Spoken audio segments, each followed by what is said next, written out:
Landing के बाद चंद्रयान 3 ने भेजी चांद की पहली वीडियो और तस्वीर। दिखा चांद के दक्षिणी ध्रुव का ऐसा खौफनाक मंजर। अगले 14 दिनों तक चांद पर घूमते हुए चंद्रयान करने वाला है बड़ा कमाल। इसरो का ये मेगा प्लान देखकर दुनिया की स्पेस एजेंसीज हुई हैरान परेशान। दोस्तों, चांद की कक्षा में पहुंचने से लेकर आज तक इसरो का चंद्रयान 3 रोज लगभग नई तस्वीरें और वीडियो भेज रहा है। और क्या आप जानते हैं कि रूस का लूना 25 जिस दिन क्रैश कर गया, उस दिन भी इसने चांद की 4 दुर्लभ तस्वीरें साझा की थी, जिसमें चंद्रमा का वो फार साइड दिख रहा था जिसे धरती पर बैठकर किसी भी टेलीस्कोप से नहीं देखा जा सकता। लेकिन इस वक्त की सबसे बड़ी खबर यह है कि चंद्रयान 3 चंद्रमा की सतह पर सफलतापूर्वक लैंड कर चुका है, जिसके तुरंत बाद इसने अपने अंदर लगे एडवांस हाई क्वालिटी कैमराज की मदद से चांद के दक्षिणी ध्रुव की पहली झलक कैप्चर कर ली है। और अगले 14 दिनों तक वो बड़े कमाल करने वाला है, जिसका खुलासा आज हम इस वीडियो में करेंगे। साथ ही आपको दिखाएंगे इस मिशन से जुड़ा वो पहलू जिसे देखकर इसरो के लिए आपकी इज्जत 10 गुना बढ़ जाएगी। तो बने रहिए इस वीडियो के अंत तक। दोस्तों, 14 जुलाई को पृथ्वी से चांद के लिए रवाना हुआ चंद्रयान 3 ने इतिहास तो तब रचा जब उसने 23 अगस्त की शाम चांद के उस साउथ पोल पर लैंडिंग की जहां आज तक दुनिया का कोई देश नहीं पहुंच पाया। चंद्रमा का यह हिस्सा आज भी अपने अंदर अनेक ऐसे रहस्य समेटे हुए है, इसलिए दुनिया भर के वैज्ञानिक इसमें काफी रुचि दिखाते हैं। इसी बीच इसरो की तरफ से एक बहुत ही बड़ी गुड न्यूज ये आ रही है कि चांद पर लैंडिंग के बाद चंद्रयान 3 के विक्रम लैंडर की कंडीशन बिल्कुल ठीक है और इसने चंद्रमा पर रिसर्च करने के लिए अपने प्रज्ञान रोवर को चांद की सतह पर खुला छोड़ दिया है। और ये एआई रोबोट अगले 14 दिनों तक चांद के बहुत बड़े खुलासे करने वाला है। वहीं विक्रम लैंडर के एडवांस कैमराज ने चांद पर अपनी लैंडिंग साइट की सबसे ताजा तस्वीरें भेजी हैं।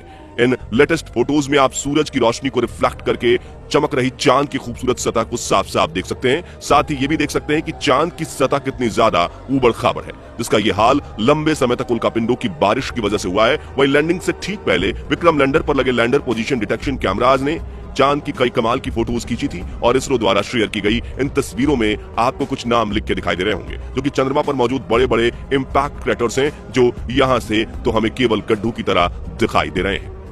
लेकिन चौंकाने वाली बात यह है कि इन्हीं रहस्यमय गड्ढों के नीचे 1-2 किलोग्राम नहीं बल्कि पूरे 10 करोड़ टन पानी मौजूद हो सकता है और कई बेशकीमती खनिजों का भंडार हो सकता है, जिसका रिसर्च करने के लिए विक्रम ने अपने प्रज्ञान रोवर को रवाना कर दिया है। तो चंद्रयान 3 के रिसर्च मिशन के ऑब्जेक्टिव्स क्या हैं और ये अपने रिसर्च के दौरान चांद के किन किन रहस्यों से पर्दा उठाने वाला है, जिससे नासा और रूस को भी जलन होने लगी है, आइए जानते हैं। दोस्तों, विक्रम लैंडर पर कोई टायर नहीं लगे, यानी कि लैंडिंग के बाद अब वो अपनी जगह पर खड़ा होकर चंद्रमा पर रिसर्च करेगा, जिससे ये चांद के पतले वातावरण के अंदर मौजूद प्लाज्मा पार्टिकल्स पर स्टडी करेगा।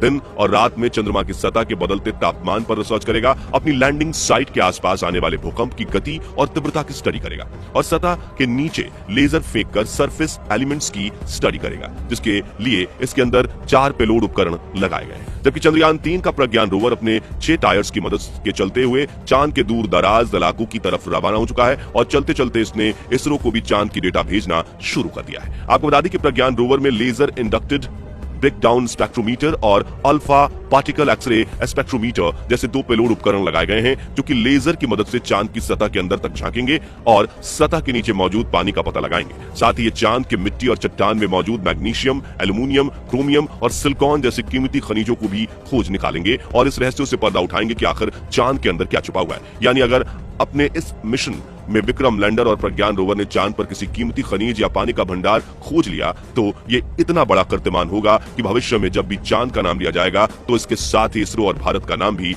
जोड़ा जाएगा। आपको बता दें कि ये रिसर्च मिशन चांद के 1 लूनर दिन, जो कि पृथ्वी के 14 दिनों जितना है, जिसके बाद चंद्रयान 3 का विक्रम लैंडर और प्रज्ञान रोवर अपने आप निष्क्रिय हो जाएंगे और सदियों तक चांद की सतह पर खड़े होकर भारत के नाम का ठप्पा लगा देंगे। ऐसा इसलिए क्योंकि इसरो ने इन्हें वापस लाने का कोई प्लान नहीं बनाया है, वहीं इन्हें सिर्फ दिन के वक्त ही काम करने के लिए डिजाइन किया गया है। यानी 14 दिन के बाद जब विक्रम लैंडर की लैंडिंग साइट पर अगले 14 दिन के लिए रात होगी, तब इसके सोलर पैनल चार्ज नहीं हो पाएंगे और धीरे धीरे इसके सभी उपकरण बंद हो जाएंगे। हालांकि यहाँ गौर करने वाली बात यह है कि इसरो के इस मिशन का सबसे महत्वपूर्ण लक्ष्य चांद की सतह पर सॉफ्ट लैंडिंग करना था, मगर यह सवाल आता है कि चांद पर लैंडिंग करना इतना मुश्किल क्यों है? क्यों 23 अगस्त का दिन इसरो के इतिहास का सबसे ऐतिहासिक दिन बन चुका है और क्यों इसरो की इस उपलब्धि से ब्रिटेन, चीन और रूस जलकर राख हो चुके हैं? दरअसल दोस्तों, चांद के दक्षिणी ध्रुव पर उतरना आसमान से तारे तोड़ने के समान है, क्योंकि चंद्रमा के दक्षिणी ध्रुव पर सूरज की रोशनी उतनी नहीं पहुंच पाती जितनी चांद के दूसरे हिस्सों पर पहुंचती है। इसी वजह से चांद के दक्षिणी ध्रुव पर चारों तरफ घनघोर अंधेरा रहता है। वहीं पृथ्वी से चंद्रमा के इस क्षेत्र की दूरी ज्यादा होने की वजह से लैंडिंग के दौरान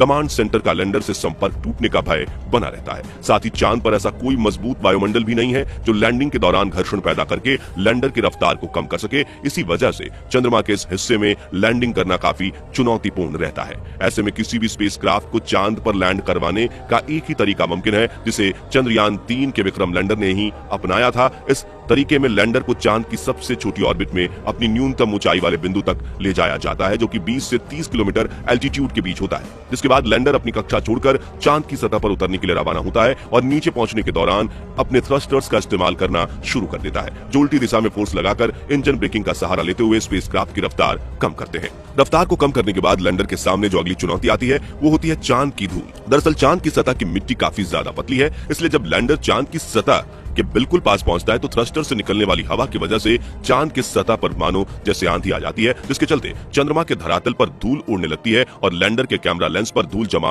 होने का खतरा बढ़ जाता है। वहीं अगर इस धूल की वजह से लैंडर के कैमरा ने ठीक से काम नहीं किया तो वो लैंडर के आर्टिफिशियल इंटेलिजेंस सिस्टम को सही से डेटा नहीं भेज पाता और गलत डेटा के साथ अगर लैंडर गलत निर्णय ले लेता है जिससे वो चांद की सतह पर सेफ लैंडिंग करने के बजाय एकाएक क्रैश लैंड कर जाता है, जिससे पूरे मिशन पर पानी फिर जाता है। इसी वजह से चांद पर लैंडिंग का सक्सेस रेट सिर्फ 27% है।